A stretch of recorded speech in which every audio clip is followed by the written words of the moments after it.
किसी भी रेजोल्यूशन की फ़ोटोज़ लगा देते हैं, and this is also a suicidal mistake.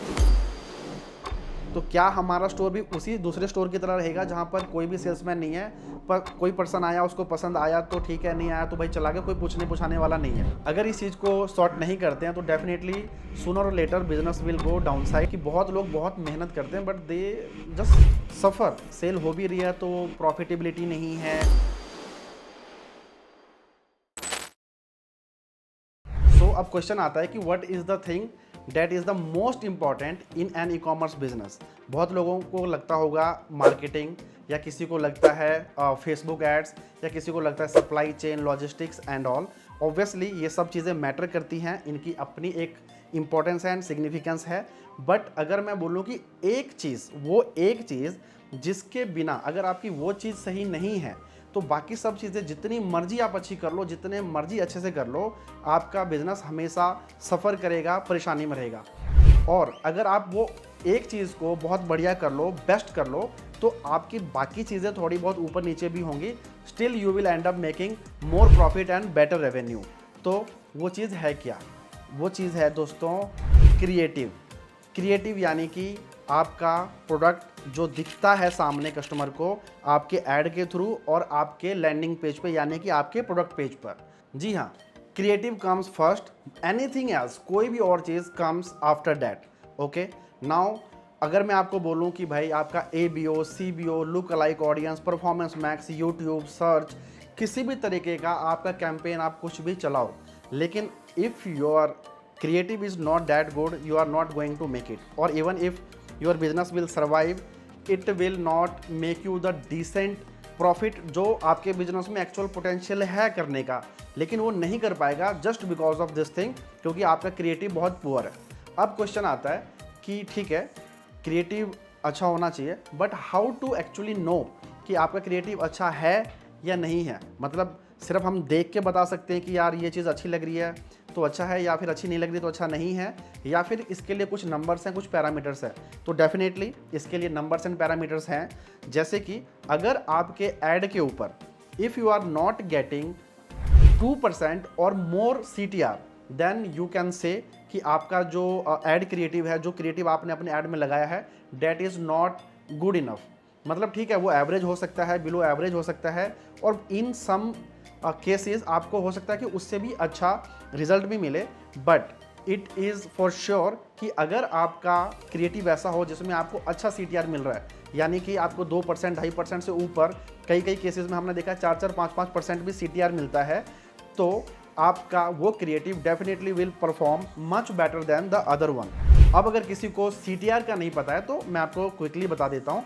CTR is simply click through rate, यानी कि जितने लोग आपके ऐड को देख रहे हैं, लेट्स से कि 100 लोगों ने आपकी ऐड को देखा, तो उनमें से कितने लोग क्लिक कर रहे हैं। सो अगर मैं 2% CTR बोल रहा हूँ, विच मीन्स कि अगर 100 लोगों ने हमारी ऐड को देखा है और 2 लोग भी उस पर क्लिक नहीं कर रहे हैं, तो that creative is not good. And आप भी समझ सकते हो कि यार 100 में से 2 इज़ वेरी जेन्युइन नंबर, उससे नीचे नहीं होना चाहिए। सो अगर आपका एड क्रिएटिव इज गेटिंग 2% और higher, then it is good, it is fine. But if it is not getting that number, then you must be working on your creative, and आपको उसको और अच्छा बनाने की कोशिश करना चाहिए। And you will see in very real time, बहुत ही बिना किसी डिले के आप इमिडिएटली देखोगे कि आपका अच्छा क्रिएटिव जैसे ही आपके ऐड में आया, आपका ओवरऑल कैंपेन की, आपकी ओवरऑल जो मार्केटिंग की परफॉर्मेंस है वो बहुत बेटर हो जाती है। So this was about the ad creative. अब हम बात करते हैं कि ठीक है, हमारा ऐड क्रिएटिव अच्छा है, लेट्स से कि आपको अपने ऐड के ऊपर 2.5% या 2.5, 3% के आसपास में CTR मिल रहा है, which can be consider very well. Okay, अब हम आगे साइट के ऊपर। दोस्तों साइट के ऊपर भी क्रिएटिव की उतनी ही इंपॉर्टेंस है जितनी हमारे ऐड की है। बहुत सारे लोग क्या करते हैं कि ऐड वाले क्रिएटिव के ऊपर बहुत मेहनत करते हैं, बट उसके बाद साइट के ऊपर जस्ट वो एवरेज इमेजेस, एवरेज वीडियोस या कुछ भी किसी भी रेजोल्यूशन की फ़ोटोज़ लगा देते हैं, and this is also a suicidal mistake. Let me tell you why. जैसे कि मैंने आपको बताया कि if you are not getting 2% CTR on your ad, it can be considered as a bad creative. Same अगर आपके प्रोडक्ट पेज पर, अगर आपके लैंडिंग पेज पर 15 से 20% ऐड टू कार्ट नहीं आ रहा है, then there must be a problem with your creative. हाँ, लैंडिंग पेज पर अच्छा परफॉर्मेंस नहीं आने का सिर्फ एकमात्र रीज़न क्रिएटिव नहीं होगा, उसके और भी कारण हो सकते हैं, जैसे कि आपके प्रोडक्ट की कॉस्टिंग बहुत हाई है। In that case as well लोग उसको उतने अच्छे से ऑब्वियसली नहीं परचेज करेंगे। और उसके अलावा प्रोडक्ट पेज पर बहुत सारी और चीज़ें होती हैं, लगभग 10-12 चीज़ें हैं दैट मैटर्स। तो वो सब मैं इस वीडियो में obviously I am not going to explain because this is about the creative thing. तो मैंने इसके लिए एक डिटेल्ड लिस्ट बनाई है जो you can find in description. मैं उसका एक लिंक दे दूंगा, you can download that sheet from there and you will be able to diagnose your website कि अगर आपके ऐड के ऊपर इतना CTR नहीं आ रहा तो कहाँ प्रॉब्लम हो सकती है, अगर आपके लैंडिंग पेज के ऊपर 15 से 20% ऐड टू कार्ट नहीं आ रहा तो कहाँ प्रॉब्लम हो सकती है, और जो भी पॉसिबिलिटीज है सब वहाँ पे आपको मिलेंगी। You can work on them and you will definitely see the results right away. ठीक है दोस्तों, तो अब हमने बात की कि ऐड का क्रिएटिव की और लैंडिंग पेज के क्रिएटिव की। अब मैं आपको बताता हूँ कि why it is very important to have the best creatives on your landing page on your website. सोचो कि जैसे आप किसी स्टोर में जाते हो, किसी मॉल में गए और उसमें किसी आप शोरूम में चले गए। अब आप खुद ही इस बात का आंसर करो कि देयर आर 2 शोरूम्स। एक जगह पर कोई सेल्समैन नहीं है, आप गए, आपको जो पसंद आया, अगर कुछ पसंद आया तो ठीक है, नहीं आया तो आप वापस आ गए। और एक शोरूम, एक ऐसा स्टोर है जहाँ पर there is well qualified salesman is there. ठीक है, अब वो आपसे, आप जैसे एंटर करते हो वो आपको ग्रीट करता है, वो आपसे बात करता है और वो आपको हेल्प करता है अपने डिसीजन लेने में। तो आप खुद बताओ कि कौन सा स्टोर ज़्यादा सेल करेगा, कौन सा स्टोर ज़्यादा रेवेन्यू और ज़्यादा प्रॉफिट करेगा। Anybody can tell, this is no brainer कि जहाँ पर सेल्समैन है वहाँ पर अच्छी सेल होगी, वहाँ का रेवेन्यू एंड प्रॉफिट ज़्यादा होगा। बट आप ये बात को समझो कि जब हम एक ऑनलाइन स्टोर चला रहे हैं, हमारे स्टोर के ऊपर तो कोई भी सेल्समैन नहीं है, तो क्या हमारा स्टोर भी उसी दूसरे स्टोर की तरह रहेगा जहाँ पर कोई भी सेल्समैन नहीं है, पर कोई पर्सन आया, उसको पसंद आया तो ठीक है, नहीं आया तो भाई चला गया, कोई पूछने पुछाने वाला नहीं है। ऐसा नहीं होना चाहिए। अब हमारे साइट के ऊपर एक सेल्समैन का जो किरदार निभाता है वो एक क्रिएटिव निभाता है। वो आपके लैंडिंग पेज के ऊपर जो हर एक चीज़ है, आपका टाइटल, आपके डिस्क्रिप्शन, आपने उसमें इमेजेस क्या दिखाई हैं, वीडियो में आपने कैसे अपने प्रोडक्ट को एक्सप्लेन किया है, this is the reason, this is the most important thing to have in your business. I am telling you, ये पूरे बिजनेस का हो सकता है 5% हिस्सा हो। जैसे आपने 80-20 प्रिंसिपल है, प्रेटो प्रिंसिपल है, वो ये कहता है कि 80% of the results comes from 20% of the efforts only. और ये हम सब जानते हैं कि एक बिजनेस का जो मेजॉरिटी जो कंट्रीब्यूशन होता है वो बहुत कुछ चुनिंदा चीज़ों से आता है। जैसे कि अगर आप 100 प्रोडक्ट बेच रहे हो तो ऐसा नहीं है कि सभी प्रोडक्ट की आपके बराबर सेल, बराबर प्रॉफिटेबिलिटी होती है।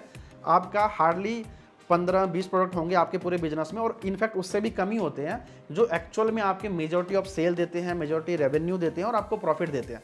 तो in same proportion the creative part is important. और अगर आपका, जैसे मैंने पहले भी आपको बताया कि अगर आपका क्रिएटिव सॉर्टेड है ना, बेस्ट क्रिएटिव है, तो आपको बहुत ज़्यादा मेहनत करने की ज़रूरत ही नहीं पड़ेगी। अगर आपका क्रिएटिव अच्छा नहीं है तो डजंट मैटर आप कितने बड़े 30 मार खान हो, आप दुनिया के बेस्ट मार्केटर हो सकते हो, आप दुनिया के बेस्ट मेटा एड्स के एक्सपर्ट हो सकते हो, गूगल एड के एक्सपर्ट हो सकते हो, लेकिन आपका रिजल्ट उतना अच्छा नहीं आएगा। बिकॉज आप जितने मर्जी बड़े स्ट्रैटेजी बना लो, जितने मर्जी अच्छे फनल्स बना लो, कस्टमर को प्रोडक्ट लुभावना लगना चाहिए। जो प्रोस्पेक्ट है, जो आपकी ऐड देख रहा है, उस पर्सन को वो चीज़ देखते ही क्लिक होनी चाहिए। Only then you will be able to make it in your D2C business. अगर इस चीज़ को सॉर्ट नहीं करते हैं तो डेफिनेटली सूनर और later business will go down side. And obviously हम में से जितने भी हम D2C ओनर्स हैं या फिर ई-कॉमर्स बिजनेस ओनर्स हैं, कोई भी ऐसा नहीं चाहेगा। I am sure you must be agreeing with me. दोस्तों, कोई भी लेटेस्ट सेल्स हैक या मार्केटिंग हैक आपको उतना अच्छा हेल्प नहीं कर सकता जितना आपका सिंपल एक बढ़िया सा क्रिएटिव आपके बिजनेस के लिए कंट्रीब्यूशन कर सकता है। तो I hope this one simple point you will get it, you understand it and you will implement in your business. देखने और सुनने में ये बात बहुत छोटी लग सकती है कि हाँ ऑब्वियसली यार क्रिएटिव तो होता ही इंपॉर्टेंट है, बट हम लोग जानते हुए भी कई बार उस चीज़ को उतना ध्यान नहीं देते हैं। जैसे हम सब जानते हैं कि फिट रहने के लिए हमें एक्सरसाइज करने की ज़रूरत है, हमें जिम जाना चाहिए, बट हम सब जानते हैं कि कितने लोग जाते हैं। सेम उसी तरीके से हमें पता है कि creative matters a lot in the e-commerce business, but फिर भी लोग उसके ऊपर उतना ध्यान नहीं देते। जैसे बाकी सब चीज़ों को डील करते हैं, सेम उसी तरीके से डील करते हैं, बट ऐसा नहीं होना चाहिए। आपके पास में बाकी किसी डिपार्टमेंट में लोग कम हो ज़्यादा हो कोई उतना फ़र्क नहीं पड़ता, परंतु आपके क्रिएटिव डिपार्टमेंट में जहाँ पर बैनर्स बनते हैं, जहाँ पर ऐड की वीडियो बनती है, आपके लैंडिंग पेज की फ़ोटोज़ बनती है, वहाँ पर you must be having the best of the best people with you and you will definitely see the difference in your performance. So thanks guys, this was my very personal opinion about the success of e-commerce business. Obviously other things matters also, but ये चीज़ ऐसी है मैंने देखी है कि बहुत लोग बहुत मेहनत करते हैं but they just suffer, they are not able to make anything. और अगर सेल हो भी रही है तो प्रॉफिटेबिलिटी नहीं है या और बहुत सारी प्रॉब्लम होती है. तो अगर आप चाहते हो कि मैं किसी और टॉपिक के ऊपर वीडियो बनाऊं या मैं किसी और टॉपिक को डिस्कस करूं, तो आप कमेंट कर सकते हो, आप हमें बता सकते हो. अब मैं आपसे प्रॉमिस करता हूं कि I will be more frequent on creating videos and sharing my knowledge. Thank you again for being here and you can watch my e commerce podcast series. आपको वहाँ से भी बहुत सारी चीज़ें सीखने को मिल सकती है. Thanks again, see you soon. नमस्कार.